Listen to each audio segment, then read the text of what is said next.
Right, I'm so on a roll. The last one's not even finished uploading yet. You can't even watch that one yet. But I want to carry on with the whole dopamine flex. And basically, well, you know, some of the stuff I've been talking about with the body just doing what it does naturally when things are caused to happen, the resultant effects therefrom just follow suit. They just happen. So one of the things that I learned about when a very dear friend of mine, my 3G, sent me some stuff on borderline personality disorder, because I think she was probably the second person I spoke to actually about it after I got the graph. And it might have actually even been before I had it interpreted, before I had the results back. And I had said, I think it's borderline, because I'd done my dissertation on ADHD and I'd seen the figures for it. I just knew it as a possibility. And then I just looked back at myself and how I'd suddenly started to, what had become not giving a shit and just being who I fucking was, regardless of what people thought of me. It was the more that I just looked back at how I was and thought, mate, you are PD as fuck and don't try to deny it. It was, yeah, pretty much. Anyway, she sent me some stuff on borderline personality disorder. And again, we're going to talk about the mid-brain. So, like, as we explored with the sneeze reflex, one of the members of the midbrain massive is the medulla. So, you know, the midbrain, it's where all your feelings are, it's where your memories are, it's where your emotions are generated. But it interacts with your world around you, your second by second by second consciousness, your eyesight, your hearing. They're all coordinated. And they all can stimulate memories. They all have to stimulate memories, such as if I go near the edge of that, I'll fall off. Because remember gravity, you have to remember it each and every single time.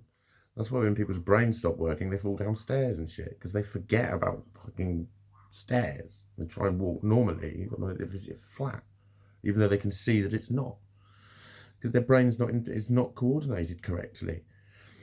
So you can, again, with a small dysfunction, can create quite a global effect.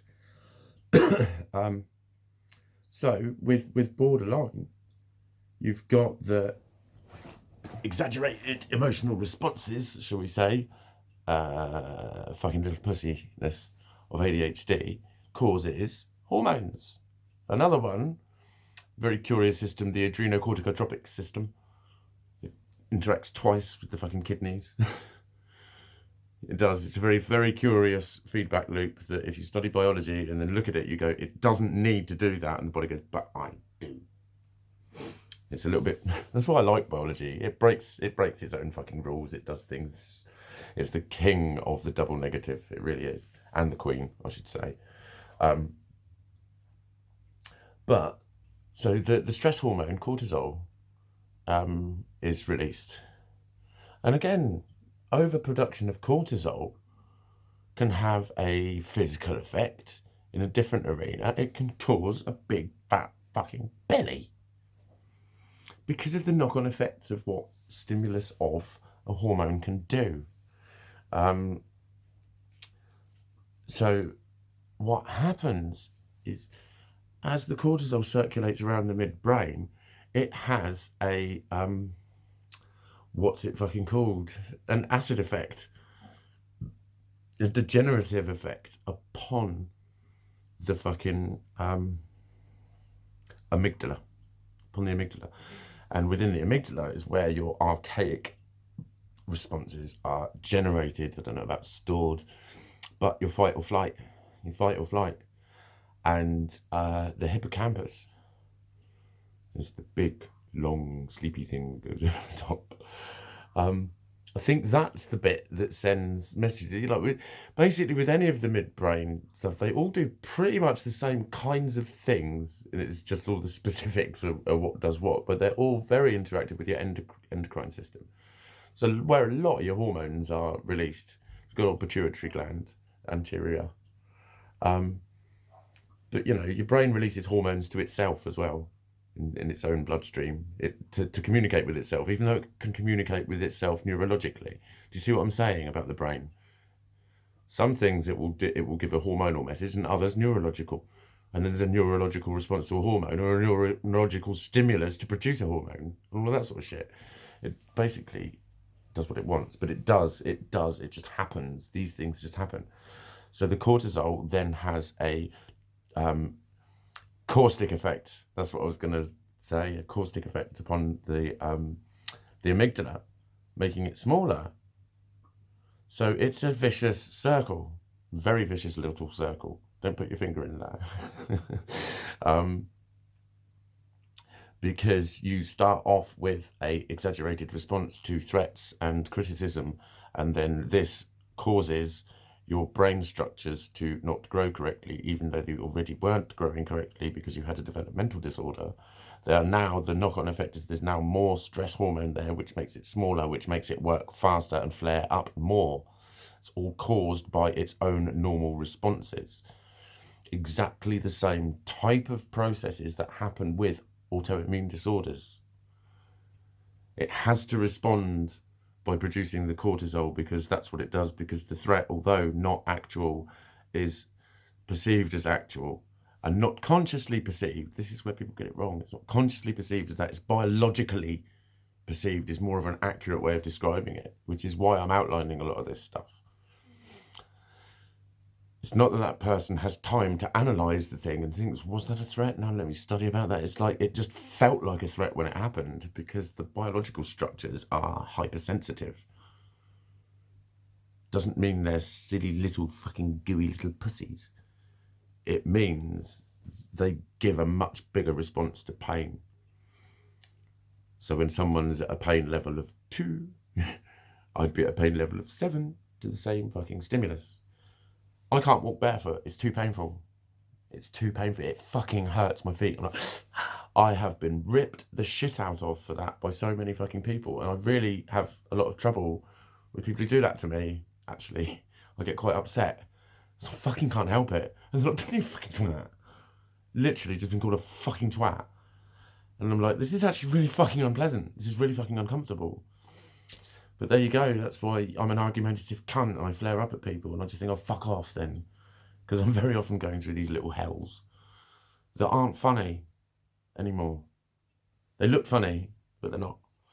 And yeah, the exaggerated sensitivity response, basically, that's a sort of scientific kind of, you know, sensitive to criticism is the way the list would describe it. But being a dick, being a fucking little dick is the way it's interpreted. And that's where I like often begin to struggle, that things like taking it the wrong way. If you take something the wrong way, it's so often treated like the absolute crime of the universe. That person now suddenly seems to assume that you've questioned their integrity as a friend, as a human. You're doing it in public. Why the fuck are you doing this to them? How dare you fucking suggest that they were doing that to you? And is that me taking that the wrong way? I don't know, but I've already taken one thing the wrong way, and then I feel like I'm being fucking admonished for doing that, and I'll take that the wrong way. What's actually happening is I'm experiencing pains at a much higher level, which is quite uncomfortable for me, and I know that's happening, and I'm trying to get my head around it. But what I'm being told is that I'm an arrogant cunt. If you boil it down to the simplistics of it, I'm being told that I'm an arsehole, and I'm accusing people of not being my real friend. And I sit there and I stand back in the cold light of day and I thought I was the oversensitive one. Why can't you just get over it? Okay, I took it the wrong way. I'm sorry. Can we move on now? You never get to move on when you take something the wrong way. You're always held there and punished. I am. Maybe it's the way I take it the wrong way. I don't know, but I know why. I know that's a big contributor to why I stay away from people, because I can totally understand where they're coming from, because I can see how it looks to them. I'm just left wishing that they could see how it looks to me, because it doesn't look to me the way it comes across to look to me, is what I think. That's just my interpretation of a conglomerated, boiled downical version of a great many commonalities that happen with me. and they are always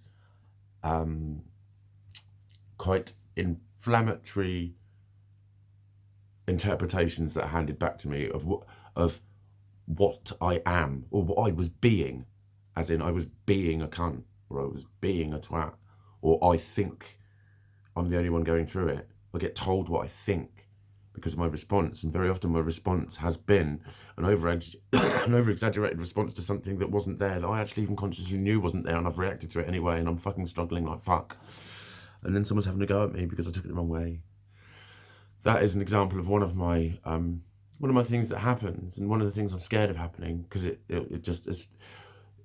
When something's happened so often, it only needs to sort of hint at happening, and you're thinking, oh fucking hell, here we go. Here we fucking go again. And it is still happening, because I'm still having these misunderstandings, having people pointing their finger and shouting at me. And that's why I'm struggling. That's why I'm struggling. And that's why I want to really communicate all of this, that it really is not all about an opinion or an attitude. The shit that's gone on, there's a sequence of events. And I'm not saying it to complain, I'm saying it so that people understand. I'm doing something about it. I'm doing everything I fucking can about it. Every single hour of every single day I'm thinking about this fucking shit, believe me. And I'm really trying to fucking sort it out. But it really isn't something that can be sorted out with words. The kinds of things that people say to you are almost as if they expect you to instantly get better because they have said a few sentences about being positive and about, you know, the usual generic Facebook meme style click your heels together kind of shit. And when people are doing that and praising it as such an effective method, and you're stuck nowhere, and then people are telling you that's just because of you, it becomes a very lonely place, a very weird place. So that's the place that I'm speaking to you from this very moment, which is obviously a place that is going to change for the very much better soon.